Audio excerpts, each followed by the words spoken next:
Hey folks, Dave here at Super Streetbike. I'm going to show you today how to tighten your chain. If you ride a sport bike, you're going to want to know, and instead of going to a dealership and spending $100 to have them do something that takes 5 minutes, you can just do it on your own.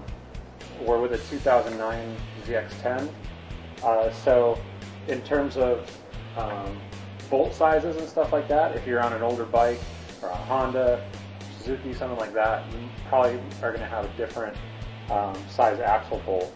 In this case, we're using a 27.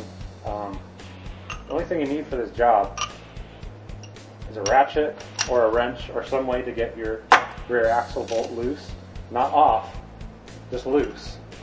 So first thing, get that thing loose.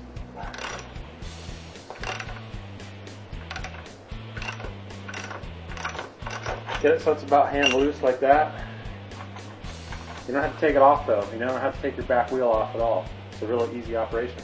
And then you need 2 open-end wrenches. In this case, 2 12 mils. But again, if you're on a different bike, it's probably going to be a 10 and a 12 sometimes.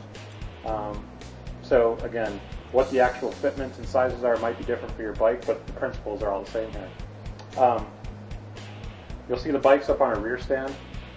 If you don't have a rear stand, that's okay. You can do this by yourself. The only thing is doing it on the side stand, it's not totally accurate, and you might have to make a few more adjustments because of the weight and stuff like this.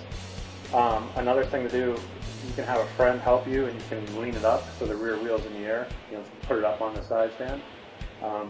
But this is kind of like the easiest and most efficient way. So don't worry if you don't have one, you can still do it. So all you have to do, you get that loose basically. So at this point, the idea here is this block, this is called your axle adjuster, this square block, same thing on either side. You got one over here too. And then you have this threaded bolt that basically dictates how far forward or back your wheel is going to move. Now our chain was super loose.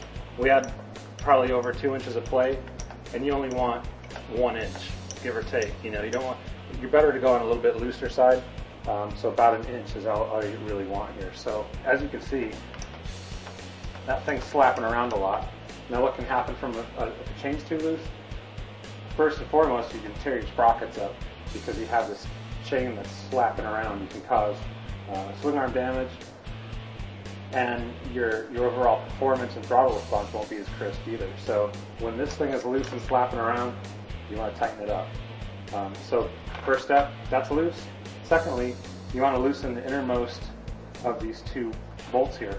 So all you do, you can try it by itself, and sometimes you'll need to hold both at the same time. But in this case, we're just going to give it pretty loose as it is.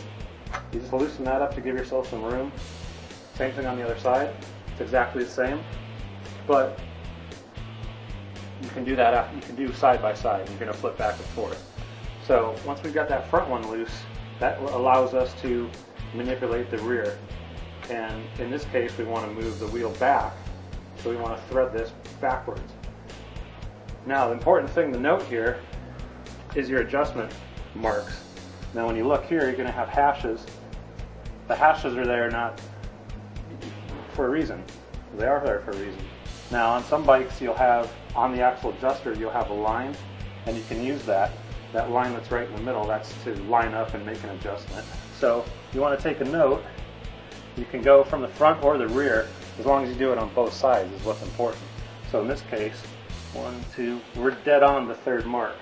So ideally, the other side would be dead on the 3rd mark. And it is.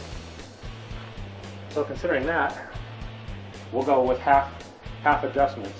So we'll go halfway, we'll move this entire axle adjuster back, half an adjustment, and do it to the other side and see where the tension's at. So all you have to do, go to the rear and start to loosen that,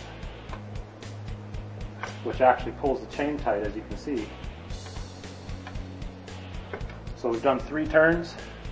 I haven't moved very much, but you can see the chain's making some adjustments. It's already tightened up a little bit. So that's 4 turns. We'll do it to the other side real quick. So now we've made the same adjustment on both sides, and we just want to check the chain tension. And that's right about where we want to be. We've taken a lot of slack out. And remember, when you tighten up your axle and put the bike back down, it's going to tighten up a little bit more even. So in some cases, you can find that you've over-tightened. And all you have to do is reverse this process so you get this 1 inch of play down here. So we match. You can count number of turns and make sure your adjustment markers are lined up on either side, which these are. And with the correct tension, now it's reverse process. So you can either hold this with your finger or with another wrench and tighten that front bolt back up. You don't want to be careful not to move this back or forward though. You just want to hold that in position while you tighten the front. Just get it snug. You don't have to murder it on there either. Exact same on that side. And at that point, essentially you're done. You just want to tighten this back up.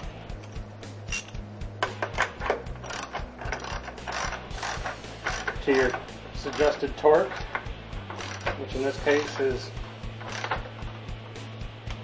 right there. Check your tension again, and we're still in a good zone there. It might be a little bit on the tight side, but it'll loosen up slightly as you go, especially in the condition of your chain. This is a new chain still, so it's going to loosen a little bit more. But that's it. You can see it takes just a few minutes. There's only a few adjustments you need to make. It's real simple and easy and quick. So there you go. You're ready to hit the road with a tight chain.